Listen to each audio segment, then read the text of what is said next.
الحمد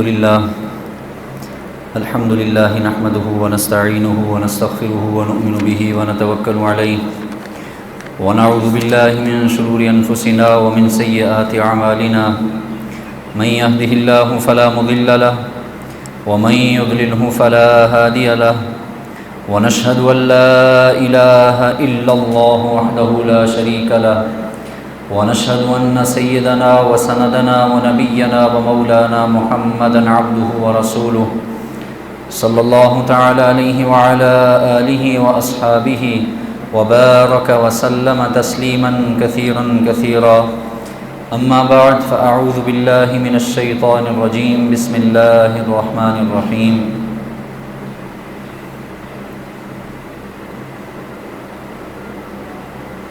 الذي خلق الموت والحياة ليبلوكم أيكم أحسن عملا وقال النبي صلى الله تعالى عليه وسلم الكيس من دان نفسه وعمل لما بعد الموت والعاجز من أتبع نفسه هواها وتمنى على الله أو كما قال صلى الله تعالى عليه وسلم۔ آج 9 محرم الحرام ہے۔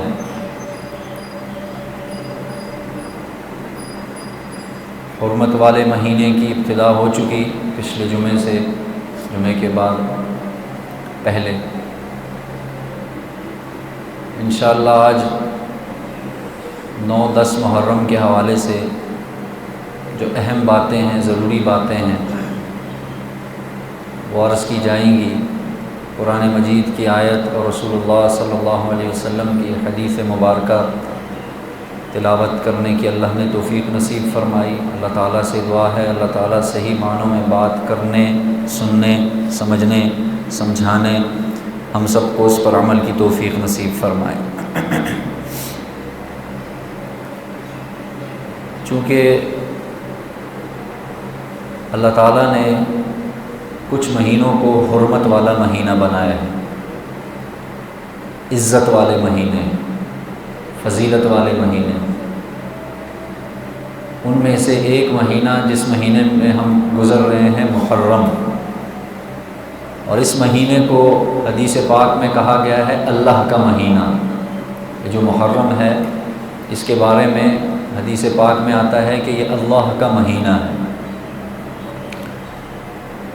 بارہا یہ بات عرض کی جاتی ہے کہ اس مہینے کی حرمت کا واقعہ کربلا سے کوئی تعلق نہیں ہے، وہ اپنی جگہ ایک اہمیت کا حامل ہے تاریخی اعتبار سے، وہ ایک اپنا ایک اس کا ایک فضیلت، یا وہ امام حسین رضی اللہ تعالیٰ عنہ کی جو قربانی ہے وہ اس کا ایک اپنی جگہ ایک پورا تفصیل ہے۔ یہ مہینہ اللہ نے جب زمین و آسمان کو بنایا اس کے بعد سے اللہ نے کچھ مہینوں کو مکرم محترم بنا لیا، ان میں سے یہ ایک مہینہ ہے۔ پھر اس مہینے میں ایک دن ایسا ہے جس کو رسول اللہ صلی اللہ علیہ وسلم نے اور آپ کی تعلیمات کے مطابق 10 محرم جو انشاءاللہ کل آئے گی، اس کے حوالے سے آپ صلی اللہ علیہ وسلم نے، بلکہ حدیث میں یہاں تک آتا ہے کہ رمضان سے پہلے جب تک رمضان کے روزے فرض نہیں تھے تو اس امت پر ایک روزہ فرض تھا، وہ تھا 10 محرم کا، اور اس سے جتنی پچھلی امتیں ہیں سب کے لیے 10 محرم کا روزہ فرض تھا۔ پھر اللہ کی طرف سے رمضان کے روزے فرض کر دیے گئے، 30 روزے 29 روزے، تو اس روزے کو رسول اللہ صلی اللہ علیہ وسلم نے سنت قرار دے دیا، اور پھر آپ علیہ السلام نے ساتھ یہ خواہش کا اظہار کیا کہ بھئی اگر میں زندہ رہا تو میں اس کے ساتھ ایک روزے کو اور ملاؤں گا، یعنی 9 کو یا 11 کو۔ تو یہ تو اس حوالے سے تفصیل ہے۔ باقی اس دن کے حوالے سے اللہ کے رسول علیہ السلام کی ہی حدیث میں آتا ہے، آپ نے پوچھا کہ یہودی اس دن کیوں خوشیاں مناتے ہیں، کیوں وہ اس دن روزہ رکھتے ہیں، تو بتایا گیا کہ بھئی اس دن چونکہ اللہ تعالیٰ نے فرعون سے ان کو نجات دی تھی، تو اس وجہ سے یہودی شکرانے کے طور پر روزہ رکھتے ہیں۔ اس پر آپ صلی اللہ علیہ وسلم نے فرمایا کہ میں زیادہ حقدار ہوں، موسیٰ میرا بھائی ہے، میں زیادہ حقدار ہوں اللہ کے یہاں شکر کا، تو لہٰذا میں بھی رکھوں گا، اور نصیحت کرتی کہ آئندہ سال تم لوگ اس کے ساتھ ایک روزہ اور ملانا۔ تو یہ 2 روزے ہو گئے، اب وہ آپ کی مرضی، آپ 9-10 رکھیں یا 10-11 رکھیں، 10 کا روزہ فضیلت والا ہے۔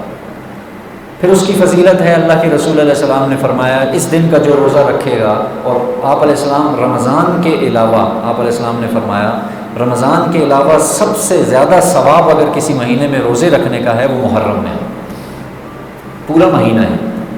پھر اس میں ایک دن ایسا ہے جو 10 محرم کا ہے، کل انشاءاللہ، اس کے حوالے سے آپ علیہ السلام نے فرما دیا کہ اللہ کی رحمت سے امید ہے مجھے کہ گزشتہ ایک سال، جو پچھلا ایک سال گزرا ہے، اس پورے سال کے گناہوں کا کفارہ ہو جائے گا۔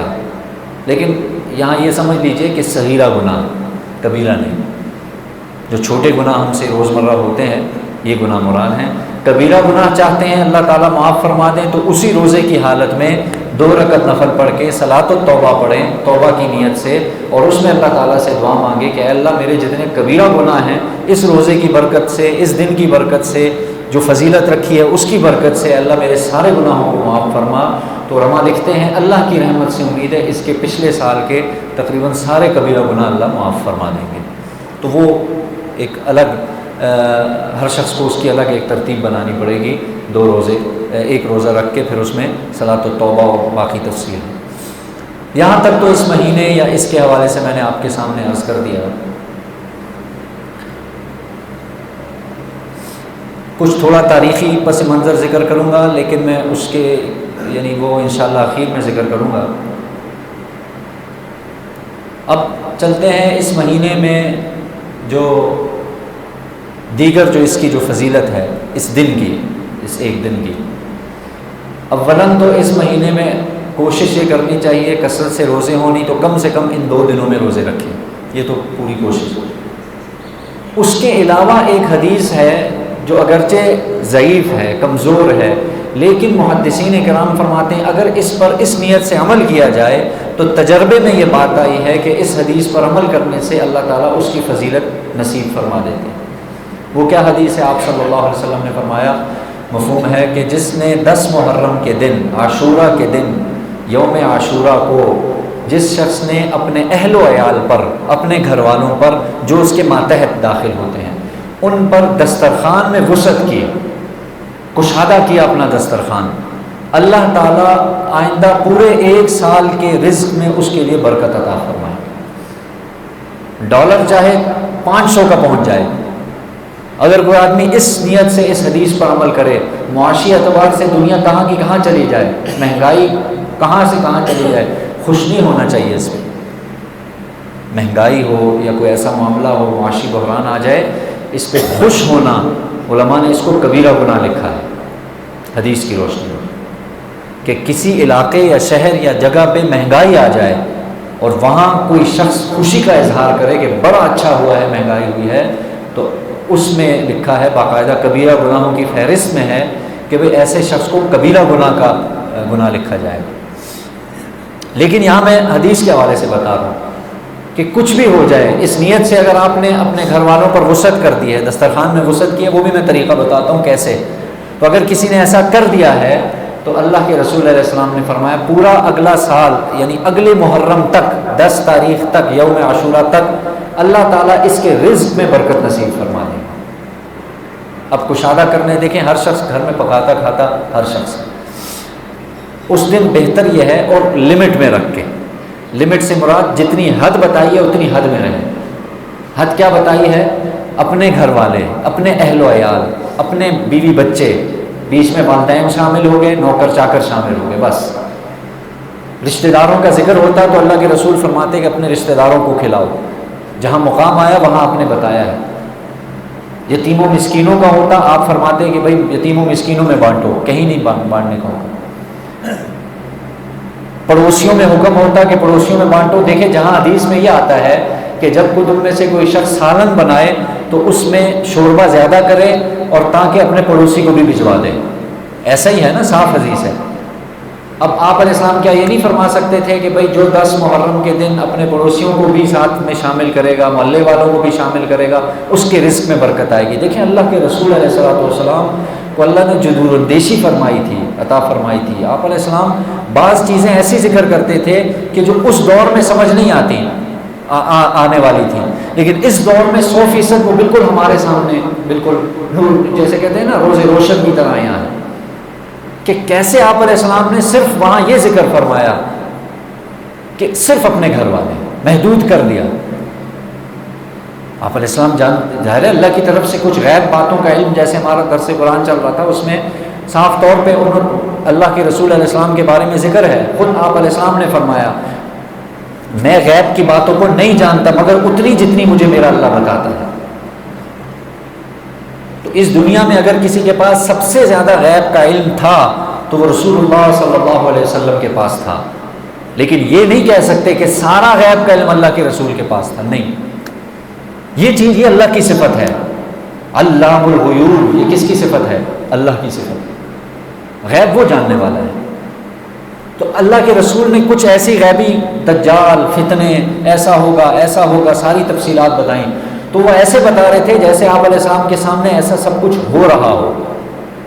تو دیکھو آپ علیہ السلام نے اس حوالے سے فرما دیا نا کہ صرف اپنے گھر والے، یہ بار بار اس لیے عرض کر رہا ہوں کہ اچھے بھلے سمجھدار لوگ، پڑھے لکھے لوگ، دیندار لوگ، وہ یہاں پہ آ کے تھوڑی سی ان میں ایک اندر سے جاگ جاتا ہے. وہ بھی میں عرض کروں گا وہ کیسے جاگتا ہے اخیر میں.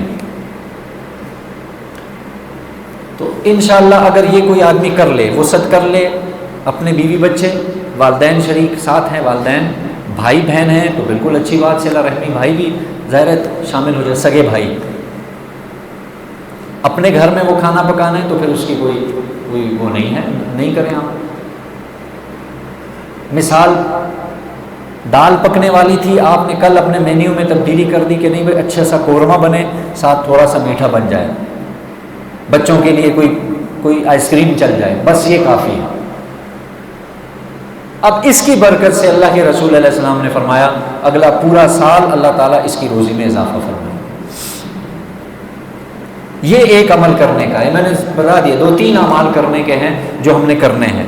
اس کے علاوہ اگر کوئی شخص کہے کہ نہیں میں یعنی مزید کرنا چاہوں تو پھر اس کے لیے ہمیں ایک عمل چاہیے ہوگا کسی صحابی کا، نبی کا، صحابی کا، تابعی کا. وہ نہیں مل رہا لہٰذا ہمیں محدود کر دیا گیا، ہمیں وہاں پہ رکنا پڑے گا.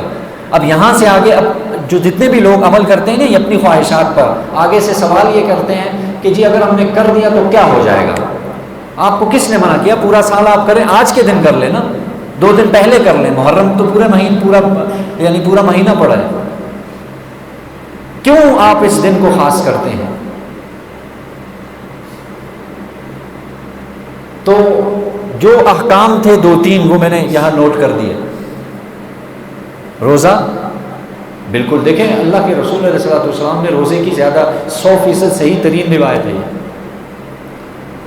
پتہ چلا کہ اللہ کو اس دن میں جو بھوکا رہنے میں جو اللہ تعالیٰ ہمیں عطا فرمائیں گے وہ شاید کھانے کی وجہ سے نہ دیں، اس لیے روزے کا حکم دے دیا کہ روزہ رکھو. تو یہ پہلی چیز. دوسری بات میں نے عرض کر دیا اہل خانہ پر دسترخوان میں وسعت. تو یہ 2 ضروری باتیں، اہم باتیں جو میں نے عرض کی ہیں. اب آتے ہیں کچھ تاریخ کی طرف، جہاں آ کے اچھے لوگوں کے ایک اور تاریخی جو لوگوں نے نکالا ہوا ہے کہ حلیم بنانا اس دن میں پکاتے ہیں لوگ، بتایا بھی ہے، عرض بھی کیا جاتا ہے. سوال یہی ہوتا ہے کہ بھئی کیا ہو جائے گا اگر ہم پکا لیں گے؟ ہوگا کچھ بھی نہیں. ایک من گھڑت ترین بات وہ نقل کی جاتی ہے بی بی زینب رضی اللہ تعالیٰ عنہ، حضرت حسین کی بہن، کہ انہوں نے جناب یہ کیا، لکڑیاں رکھی، اوپر کٹوری رکھی، اس میں پانی ڈالا، چمچ ہلائی، تھوڑی دیر بعد وہ حلیم تیار ہو کے باہر آ گیا.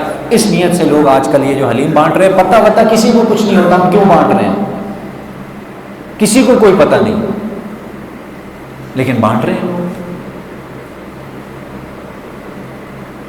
تو اس کی تو بالکل شرعی طور پہ کوئی حقیقت نہیں ہے، کوئی حدیث نہیں. دیکھو صحابہ کو پرکھنے کا معیار، یہ تو 100%، یہ تو حضرات علماء کرام نے لکھ دیا ہے. صحابہ کو پرکھنے کا معیار قرآن ہے یا نبی علیہ السلام ہے یا خود صحابہ کی زندگی ہے. تاریخ میں آپ صحابہ کو نہیں پرکھ سکتے. اسرائیلی روایات اتنی زیادہ، پھر کتنی جھوٹ پتور، بہت سی جھوٹی روایات ہیں، من گھڑت روایتیں ہیں جو نقل کی جاتی ہیں باقاعدہ طور پر. تو یہ ذہن میں رکھیں. یہ اب چونکہ 10 محرم کو امام حسین رضی اللہ تعالیٰ عنہ کی شہادت کا ایک المناک واقعہ پیش آیا، لیکن آج کل کے جو حضرات ہیں وہ اس واقعے کو میں عرض کر دوں، اور یہ بالکل 100% یعنی بڑے رسوخ کے ساتھ عرض کرنے لگا ہوں. امام حسین کو مظلوم بنا کر نہیں پیش کر رہے، امام حسین کو بزدل بنا کر پیش کر رہے، نعوذ باللہ من ذالک. یہ میں آپ سے صاف بات عرض کر رہا ہوں. آپ اٹھا کے سنیں نا، باتیں سنیں ان کی، یا کوئی ایسا وہ ایسے پیش کریں گے جیسے امام حسین بزدل، مظلوم نہیں بزدل. یہ نہیں دیکھ رہے کہ وہ کس کی اولاد ہیں. حضرت علی رضی اللہ تعالیٰ عنہ کس کی اولاد ہیں؟ بی بی فاطمہ رضی اللہ تعالیٰ عنہ کس کے نواسے ہیں؟ رسول اللہ صلی اللہ علیہ وسلم. یہ ان باتوں کو پسند. اور یہ جو بات نکالی جاتی ہے کہ جی وہ اتنے 6 مہینے کے بچے کو لے کے گئے اور کہا کہ بھائی مجھے پانی نہ دو، اس کو پانی، ہے سب من گھڑت روایتیں. اتنے بزدل ہو سکتے ہیں امام حسین؟ خود اندازہ لگائے نا کہ بھائی چھوٹے سے بچے کے پانی، پتہ ہے کہ سب نے شہید ہونا ہے، سب نے جانا ہے. وہ اتنی بزدلی کا مظاہرہ کریں کہ مجھے چھوڑ دو بس اس بچے کو تھوڑا سا پانی. نہیں ہو سکتا. یہ کرتے ہیں، بیان کرتے کرتے کرتے کس حد تک لے جاتے ہیں، حقائق دیکھتے نہیں ہیں. میں عرض کروں آپ سے اب جو صاف باتیں ہیں.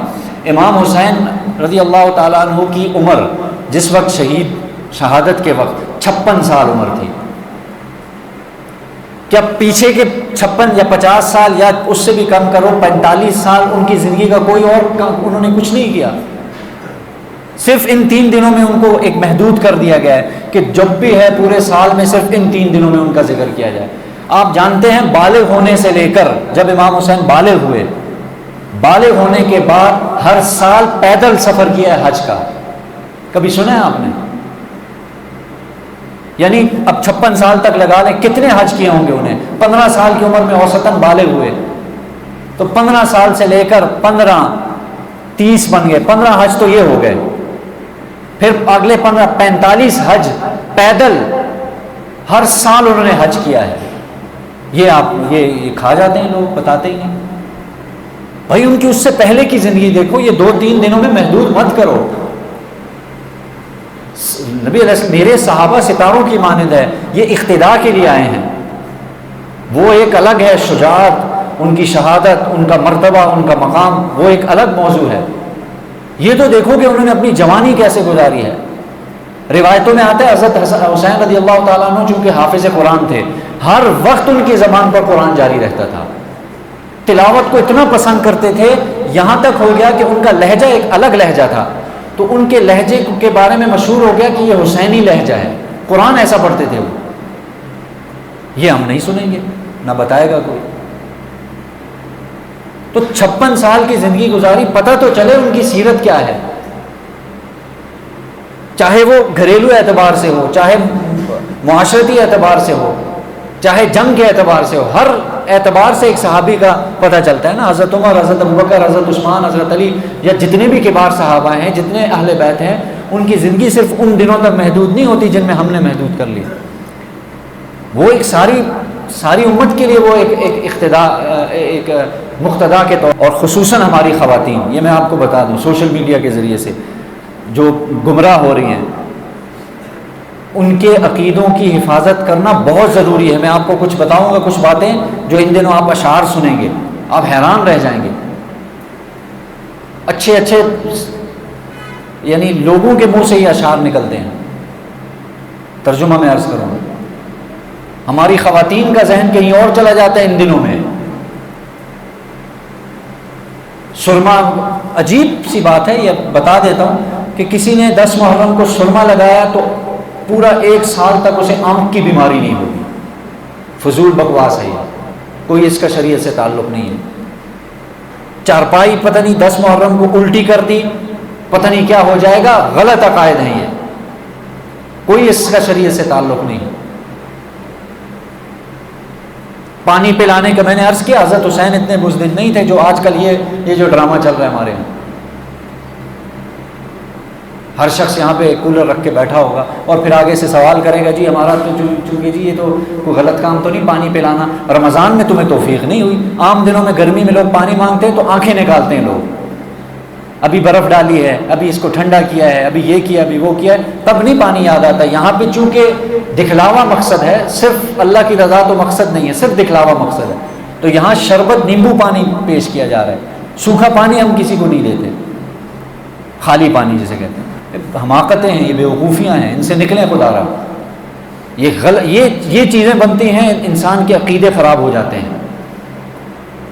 ہماری خواتین کا ذہن انہی دنوں میں خراب ہوتا ہے. بہت سے، چونکہ میں نے خود باقاعدہ جب یہ دیکھا پڑھا، ہمارے علماء کرام نے ذکر کیا، ہمارے استاذ ہیں انہوں نے بتایا، سمجھائیں بجھائیں انہیں کہ بھائی دیکھو، اولاد کا تعلق اللہ کی ذات سے ہے. اس اعتبار سے دینے والا اللہ ہے. کسی ڈنڈے میں، کسی جانور میں، کسی عجیب عجیب جتنی بھی چیزیں، ان میں اللہ تعالیٰ نے کوئی اولاد دینے یا نہ دینے کا کوئی وہ نہیں رکھا. رشتہ ہونا نہ ہونا یہ اللہ کے ہاتھ میں ہے.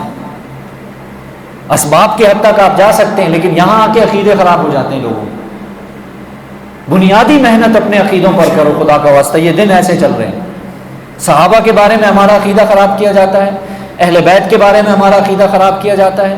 جھوٹے مرثیے نوحوں کی زد میں آ کر ہمارے عقیدوں کو خراب کیا جا رہا ہے. اور بڑے جھوم رہے ہوتے ہیں، او ہو کیا ظلم ہو گیا، کیا یہ ہو گیا، اور عجیب عجیب قسم کی حرکتیں کرتے ہیں. لوگ دیکھتے ہیں، چونکہ اب کے مجالس میں جا کے نہیں، لیکن ہر شخص کے جیب میں ایک مجلس ہے، اور سنتے رہتے ہیں، اور لوگوں کی آنکھوں میں آنسو آ رہے ہوتے ہیں، اوہ یہ ہو گیا، وہ ہو گیا، فلاں ہو گیا. 56 سالہ زندگی نہیں دیکھیں گے کیسی گزاری تھی انہوں نے، کیسی شاہانہ زندگی تھی ان کی. اللہ کے رسول علیہ السلام کی ایک ایک سنت پر حضرت حسین کیسے یعنی قربانی کے لیے تیار تھے، یہ نہیں دیکھیں گے. ایک ایک سنت پر اخلاقی اعتبار سے کیا، معاشرتی اعتبار سے کیا، عبادت کا اعتبار سے دیکھیں، ان سے زیادہ عبادت کرنے والا بظاہر نہیں تھا کوئی ان کے وقت میں. حالانکہ اہل بیت میں سے تھے، کیا ضرورت تھی انہیں. اور خواب بھی دیکھ لیا تھا شہادت کا، سب کچھ کر لیا. اپنی عبادت میں کمی نہیں آنے دی، اپنی تلاوت میں کمی نہیں آنے دی. حج کی توفیق اللہ نے ہر سال دی، پیدل حج کیا، کوئی کمی نہیں آئی. یہ نہ بیان کیا جاتا ہے نہ سنا جاتا ہے. حضرت حسین کی ایک نصیحت ہے بڑی مشہور، سنیں تو صحیح، دیکھیں تو صحیح.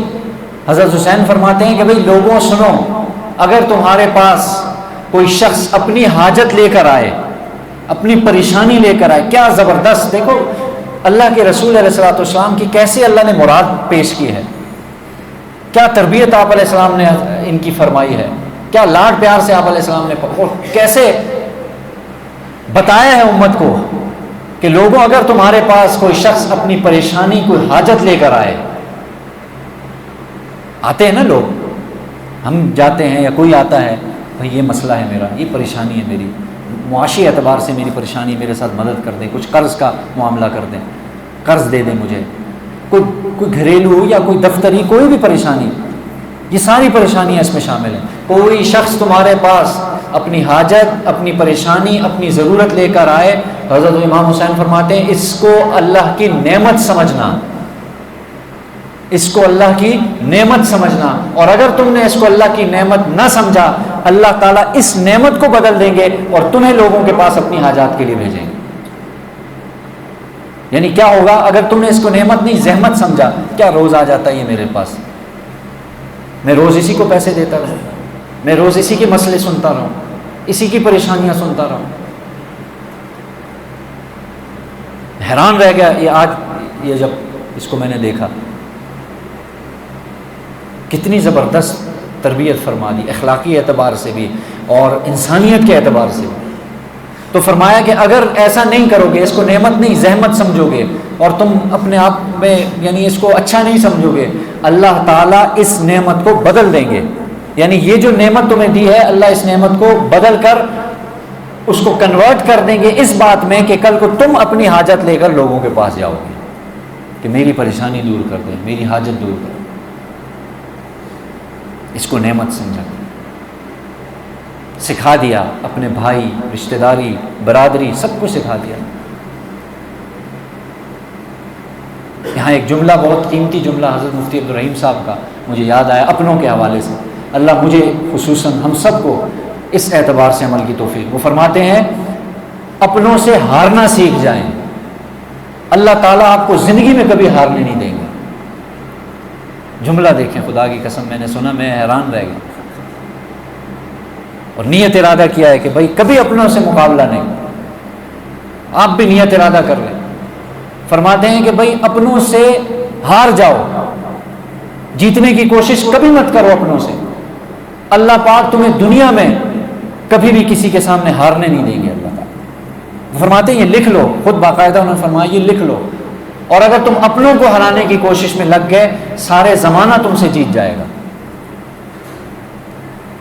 اللہ ہمیں توفیق دے دے،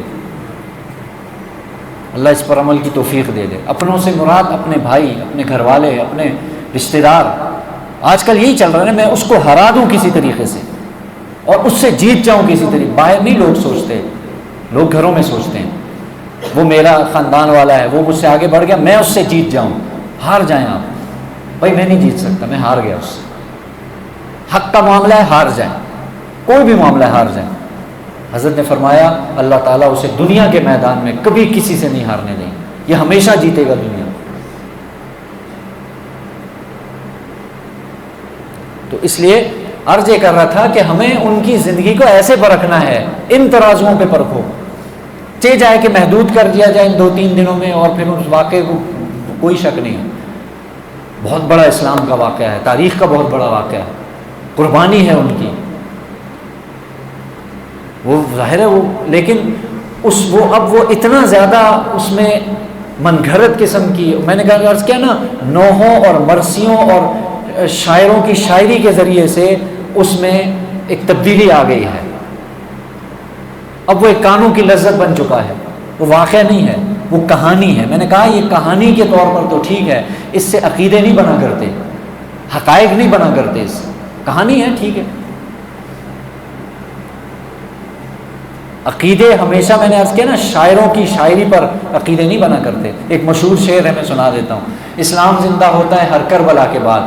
بہت غلط شعر ہے اس اعتبار سے، ٹھیک ہے، میں نے کہا کربلا کا واقعہ بہت بڑا واقعہ ہے تاریخ، لیکن اسلام کو اس کے ساتھ نہیں جوڑا۔ اسلام زندہ ہوتا ہے کربلا کے، احد کے بعد، بدر کے بعد، ہجرت کے بعد، رسول اللہ اور پھر جتنے دیگر صحابہ آئے، اور ظاہر ہے اس میں پھر کربلا بھی شامل ہے۔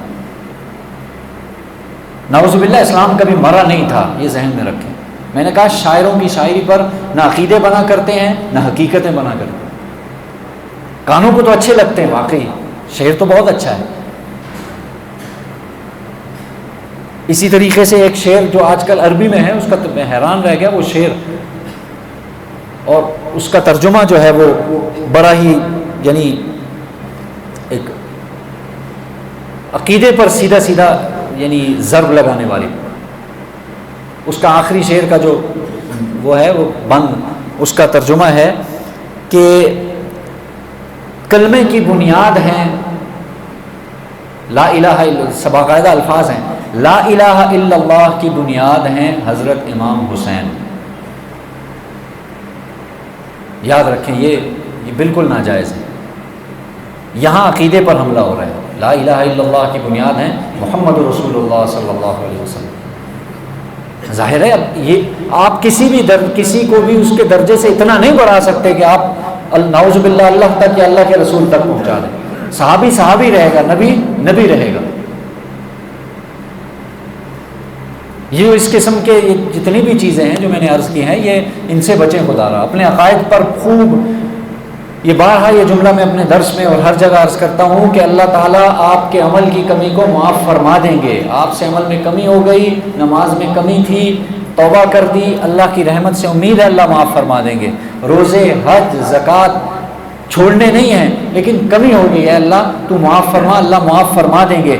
عقیدے کی کمی کو اللہ بالکل معاف نہیں فرمائیں گے، یہ ذہن میں رکھیں ہم سب۔ جو عقائد طے ہو چکے ہیں ان کی کمی کو اللہ تعالیٰ نے قرآن میں جب کہہ دیا ہے کہ میں نہیں معاف کر سکتا، شرک کے علاوہ اللہ نے کیا فرمایا؟ سارے گناہ معاف کر دوں گا، لیکن شرک ایسی، تو شرک عقیدہ ہے نا، یہ عقیدے جہاں پہ عقائد کے ساتھ ٹکراؤ کسی چیز کا ہوگا وہاں ہم عقیدے کو چنیں گے، اس چیز کو چھوڑ دیں گے۔ اس لیے میرے محترم دوستوں بزرگوں، دن بڑا قیمتی ہے، یہ مہینہ بڑا قیمتی ہے۔ دیکھیں جتنے بھی محترم مہینے ہیں، حرمت والے مہینے ہیں، ان میں ایک جب آپ کوئی نیکی کرتے ہیں اس کا اجر اللہ کے نزدیک بہت بڑھ جاتا ہے۔ بعین ہی اگر کوئی شخص اس مہینے میں گناہ کرتا ہے اس گناہ کا وبال بھی بڑھ جاتا ہے۔ جیسے حرم میں ایک نماز کا ثواب کیا ہے؟ 1,00,000 نمازوں کے برابر مل جاتا ہے۔ وہاں ایک نیکی کریں گے تو ہر نیکی بڑھتی چلی جائے گی۔ تو علماء نے لکھا ہے وہاں اگر کوئی گناہ کرے گا نعوذ باللہ من ذالک، اس گناہ کا وبال بھی اتنا ہی بڑھے گا۔ معمولی جگہ نہیں ہے۔ پھر یہ مہینے معمولی مہینے، عرب کیا کرتے تھے؟ جیسے 29 تاریخ ہوتی پتہ چلتا کہ کل سے محرم شروع ہے، یعنی کئی مہینوں سے جاری جنگوں کو چھوڑ دیتے تھے۔ بھائی بس یہ محترم مہینے ہے، اس میں کوئی جنگ نہیں ہو، اس لیے اس چیز کو سمجھیں۔ پھر عاشورہ کے حوالے سے میں نے عرض کر دیا، روزے کا اہتمام کر لیں، نہیں کر پا رہے روزے کا اہتمام، نفل کا اہتمام کر لیں، تلاوت کا کوئی نہ کوئی نیک اعمال کر لیں۔ آخری درجہ کیا حدیث پر عمل ہو جائے گا، اپنے گھر والوں پر، اہل و عیال پر وسعت کر لیں، دسترخوان کشادہ کر کو اچھی چیز پکا لیں، پورا سال اللہ تعالیٰ برکت نصیب فرمائیں گے۔ تو یہ اس حوالے سے تھی۔ اللہ تعالیٰ سے دعا ہے اللہ تعالیٰ ہمارے عقیدوں کی حفاظت فرمائے، ہمارے گھر والوں کے، ہماری مستورات کے، ہمارے جوانوں کے، نوجوان سب کے اللہ تعالیٰ عقیدوں کی حفاظت فرمائے۔ اللہ تعالیٰ صحابہ کرام اہل بیت کی محبت ہمارے دلوں میں پیدا فرمائے۔ اللہ تعالیٰ سے دعا ہے اللہ عمل کی توفیق نصیب فرمائے۔ یہ 2-3 مسائل ہیں، یہ ذہن میں رکھ لیں۔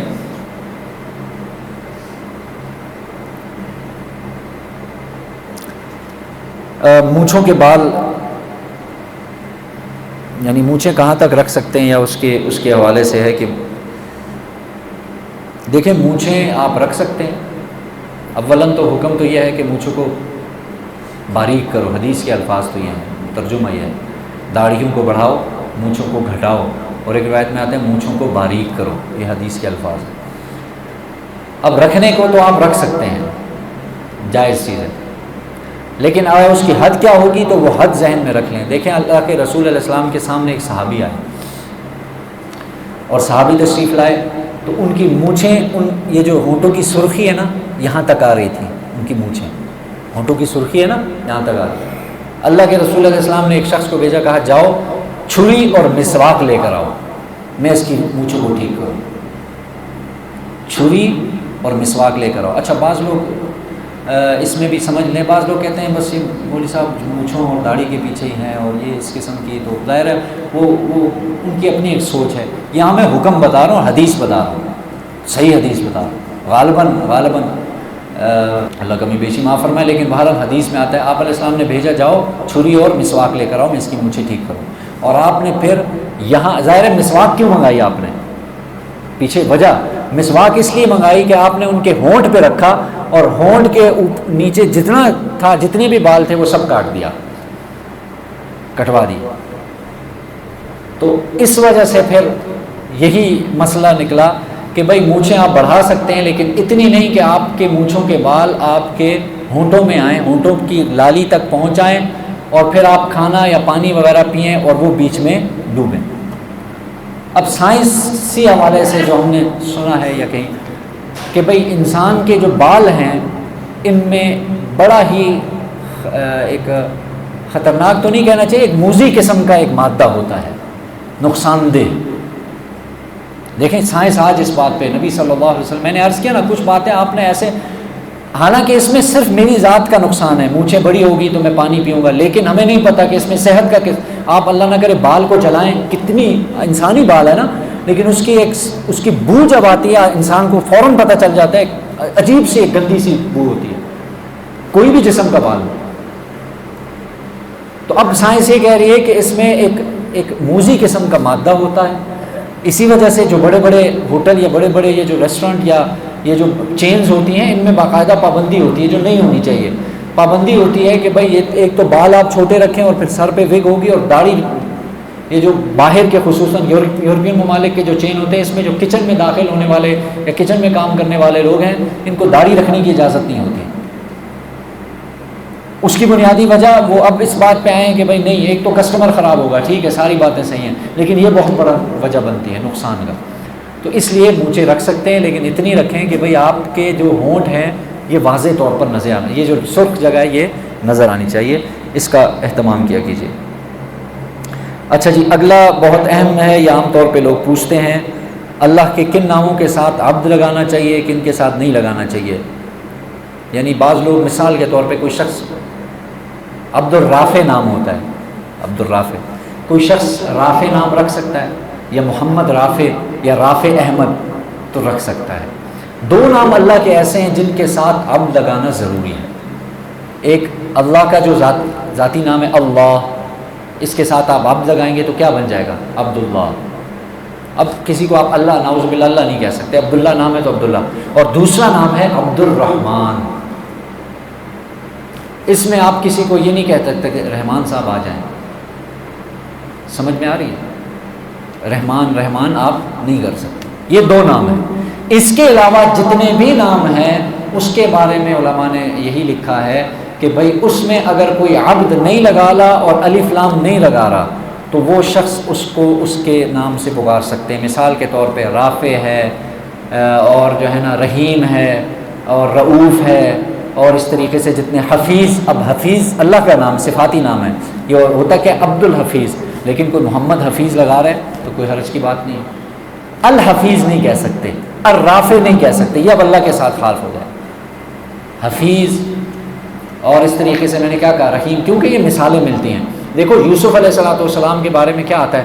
یوسف علیہ السلام نے جب کہا خزائن الارض انی حفیظ علیم، یوسف علیہ السلام نے اپنے بارے میں کہا، صفت اللہ کی ہے حفیظ اور علیم. اپنے بارے میں کیا کہا کہ میں یعنی حفیظ بھی ہوں اور علیم، امانت دار بھی ہوں اور جاننے والا بھی ہوں. اپنے بارے میں کہا. رسول اللہ صلی اللہ علیہ وسلم کے بارے میں اللہ تعالیٰ نے قرآن مجید میں فرمایا لقد جاءکم رسول من انفسکم عزیز علیہ ما عنتم حریص علیکم بالمؤمنین رؤوف رحیم. تو یعنی رؤوف بھی ہے، رحیم. تو اس لیے اگر کوئی شخص ان دو ناموں کے علاوہ عبداللہ، عبد الرحمن کے علاوہ باقی آپ کسی نام کے ساتھ اگر رحیم کہہ دیا یا حفیظ کہہ دیا یا حسیب کہہ دیا یا رقیب کہہ دیا یا جو بھی کہہ دیا جائز ہے. یہ دو آگے سوال ہیں، انشاءاللہ آئندہ ہفتے ذکر کریں گے. اللہ تعالیٰ سے دعا ہے اللہ تعالیٰ سمجھنے کی، عمل کی توفیق نصیب فرمائے.